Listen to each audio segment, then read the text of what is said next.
with the man. He just did an awesome outdoor lab that I recorded, and I'm gonna post right here. Our kids have loved being a part of that, and they got to be lab assistants and helping set up. And what did you just get to do? Blow bubbles. Blow bubbles, which was so fun. So tell us what you did, Mr. Rocha. Take it away. I just was explaining a divergent plate boundary when you have a continental crust with continental crust, because they are the same density. When two plates of the same density meet each other, they'll start to rise up, which is how we get mountains being built on Earth today. And I was kind of explaining that process using bubbles. So he got notification yesterday saying he could go up to the school to get his document camera. So he set it up in the backyard on our patio table because it was pretty messy out there. We had to go and grab a quick umbrella so he could shade the computer screen so he could see. The comments that we heard were amazing. I actually was able to capture them. And just because it's those kinds of activities that get our kids engaged. And the fact that he could do that, 1, outdoors, 2, online, 3, while all these kids are doing their online learning and homeschooling, I bet you they're gonna be making bubbles all day. There was one. So I'm gonna get thanked by a lot of parents. And they're gonna say, now we understand why you went up. Did you tell them to go outside? One little girl said, I'm kind of making a mess of my desk, but it's worth it. And he goes, well, don't you mean you're cleaning your desk? So they can thank you for cleaning their desk. Anyways, I wanted to make this into a quick video so we can share it out to our teacher friends, because 6th grade science teacher right here, and he didn't know I was making this video, but it's possible. It is totally possible to make your lessons engaging. It does take some time and take some creativity. And I actually saw that lesson on Instagram. It drives them crazy that I'm on Instagram and Facebook, but you do find good things. So we're sharing. But as Mr. Haterchick, I'm quoting Mr. Haterchick, always remember that good enough is good enough. Don't try to perfect it. That's our little lesson for today, and I'm gonna add in some live feed of the say that all of our kids were involved, which probably made it even more rewarding because our kids could benefit from it. They helped making the roads and the tree and adding their trees and their cars. And of course, they took a break from their own online learning to be in the video itself. But I shared this with Ruben. I saw the idea of making the bubbles from an influencer, Shelly Smith, House of Smiths. But I showed it to Ruben, and he was like, oh my gosh, I could totally make that science. I could totally do something with that. And so that's what we want to encourage, is just finding something and making it your own, but putting a twist on it. And that's exactly what he was able to do. So be creative and think of what you could do for those kiddos. Okay, so tell us what you need to set this lab up. Okay, so this lab is about demonstrating how a convergent plate boundary works when you have two crusts of the same density and how it builds mountains, okay? So what we're doing here is you will need a little bowl or dish that can hold some water, okay?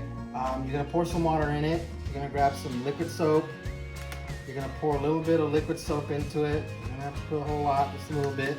Okay, you probably just move it around so it kind of dilutes into the water. Okay.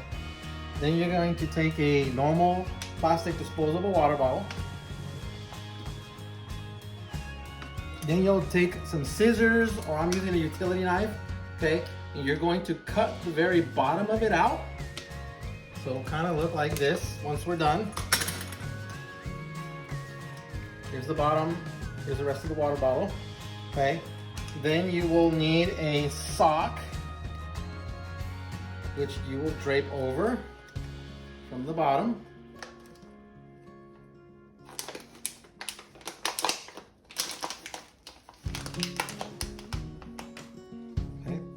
way through. Make sure it's nice and tight at the end. Then you'll grab a rubber band or a hair tie and you will place it on, and this is just to hold the sock in place. It could be on the bottom, it could be in the middle, it doesn't matter, it's just to hold the sock in place. So now here's my water bottle. Okay. Then what you're going to do is you're going to take the top off because you'll be blowing into it. Then you will dip the bottom of it. Make sure it gets wet pretty well. Okay. Then you will blow into it.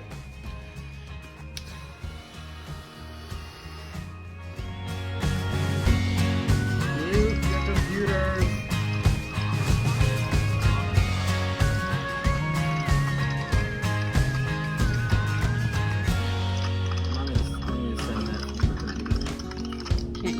I tried, but I ended up muting myself.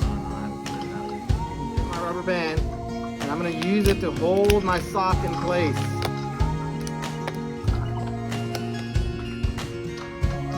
Here's my rubber band right here.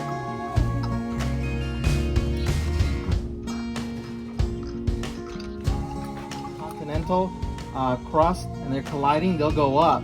But if you have oceanic crust and continental crust, as they come in, one will be subducted underneath and it goes down back underneath. What we're doing today is continental with continental. This is how we get mountains, okay? So, getting back to this right here, once we have done this right here, okay, you're gonna dip it, okay? Dip the very edge into your water in your bowl.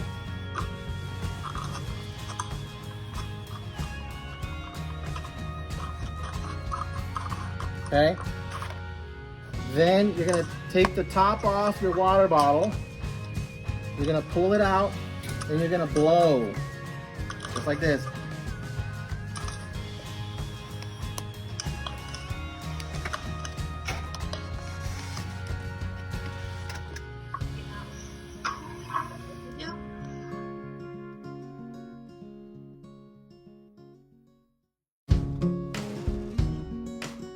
Nothing being said.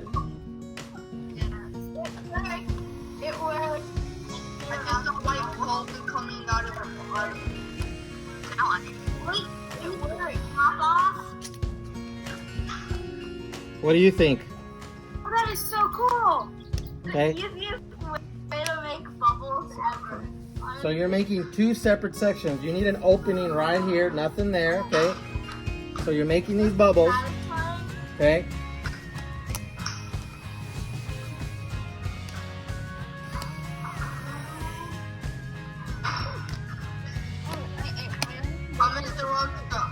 Yes. Satisfying. Oh, absolutely. What do we do? Put the sock on the bottle. What do we do now?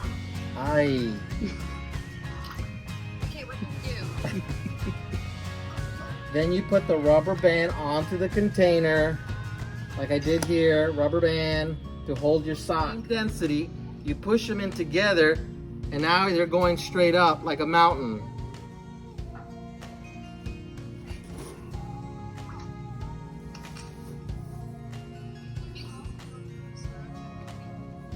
Okay, push the bubbles together and you're gonna see them rise up because of the density that both of these bubbles have. They're equal in density.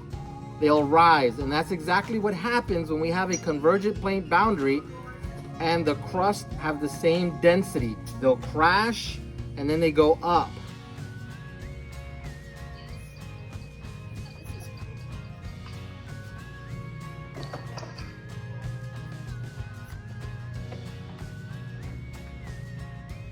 Questions? What do we do after we put the rubber band on the bottom?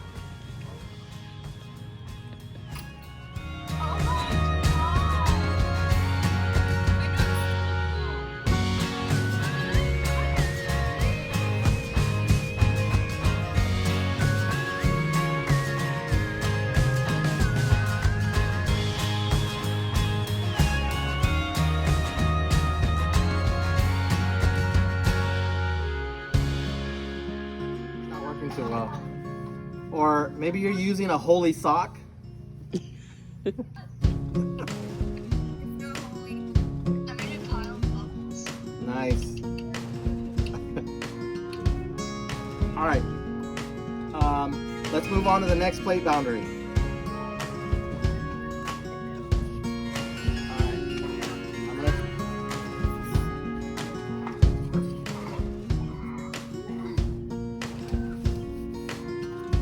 I just hope it doesn't fall. That's okay. Plate boundary. It's a transform. Okay. Transform boundary. What do I do? I thought that was my gray hairs. All right, so this right here, okay.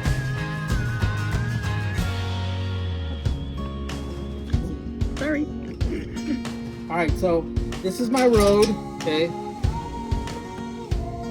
I'm driving the cool sports car right here, and this is what we call a transform fault, okay. So what happens in this type of fault, okay,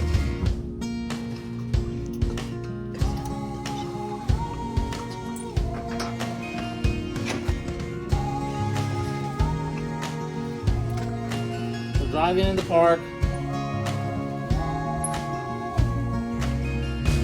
okay.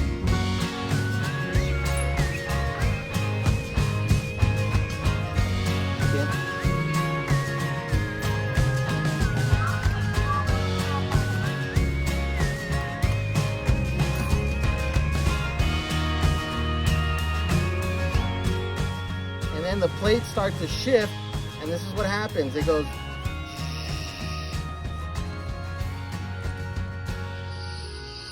Okay, so as they shift, you see the road no longer lines up, okay, because the plates move. Now keep in mind that plates move about 2.5 to 3 centimeters a year, okay? So you're not gonna feel it right away when it shifts because it has to build the pressure first before you actually start feeling the earthquakes, okay? But this right here is a transform boundary, okay, where the plates are sliding past each other in this way right here. It goes. Do that one more time.